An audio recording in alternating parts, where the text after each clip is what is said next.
All right, here's my audience. 1, 2, 3, 4, 5 plus crazy dog, and I apologize if she barks. Exactly.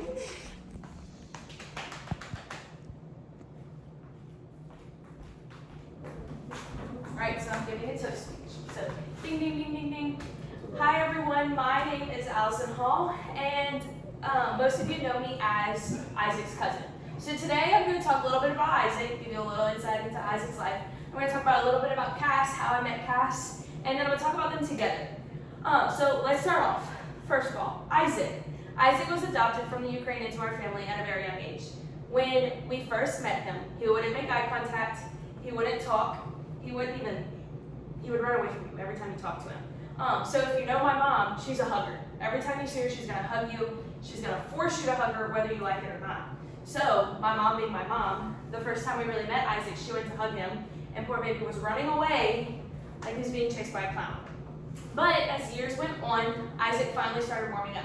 He would make eye contact with you, but he wouldn't really talk. He had very few words to say, but he slowly graduated to giving my mom that awkward side hug you have. So it was progressing, but it wasn't monumental. So finally, Isaac grew up a little bit more, I would say middle school, high school age, and he finally started actually giving my mom hugs. He would look at you, he would talk to you, but it wasn't a long, drawn-out conversation. So fast forward to high school, me and Isaac finally started getting close. That's when our relationship really started to grow together as cousins, and we would go up to the beach all the time, and he would call me, he'd be like, bro, what's up? And I'm like, just chilling at the condo, what's up? He's like, all right, I'm on my way. No context, no nothing. And finally started hanging out with us. We slowly became best friends. I have a core memory of the first time he ever came to the condos with us and was super comfortable with us. He walks in, says no words to us, lays on the ground, throws a blanket over his head, and starts inchworming across the floor. Like I said, no context. And he proceeds to start screaming in agony because now he's covered in brush burns from the carpet. Why? We still don't know to this day, but we talk about it all the time because it's just one of those core memories. So every time we would go to the beach, he would call me, he would come hang out.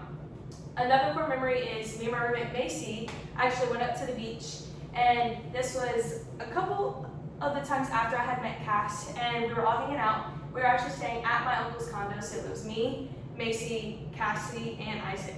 And we had the time of our lives. We spent one day on the boat all together, just living our lives, having the best time ever. And then each night, me and the girls, me, Macy, and Cassidy would go get ice cream every night at the same place at the wharf. Core memories that you will last forever. So this was a really great moment for us that created a really great bond.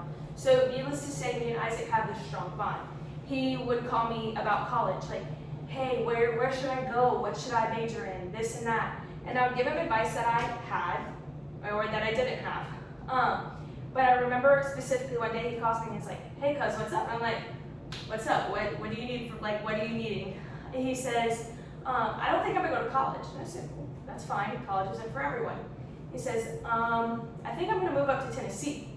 I said, huh? He said, yeah, I'm gonna move up to Tennessee to be closer to Cassidy. And I just remember like my jaw on the floor, there being like utterly silence, and I did not know what he was perceiving on his end. And I was apprehensive about it first, but as time went on, I was like, okay, Isaac's gonna do him, and he's gonna make life work. So he moved up to Tennessee, and his and Cassidy's bond just kept getting stronger and stronger.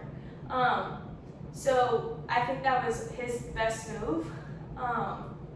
And so now let's talk a little bit about Cassidy. Cassidy, I had met a couple times at the beach, like in passing, not really sat down. The first time we had ever really hung out was the trip that me and Macy went on, and we had the whole weekend together.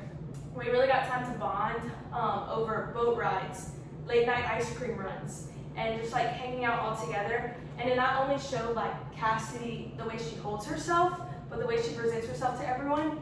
And also, one thing I really love about her is all it takes to put Isaac in his place is the look. And he knows exactly what she's talking about, what he's doing wrong, and what he needs to fix. And I think that's what Isaac needs. He needs someone to keep him in his place. So I really enjoyed that about Cassidy. And now a little bit about them together. Ever since they have moved up to Tennessee, they have grown so close to each other. Isaac has grown into the man that he has always dreamt of being. Cassidy has grown into this beautiful woman who's running a church, and they have grown in love together, and you can see that through their perseverance, how much they care for each other, and how much they're growing in God. So let's raise our glass and give a toast to Isaac and Cassidy's lifelong relationship. Thanks.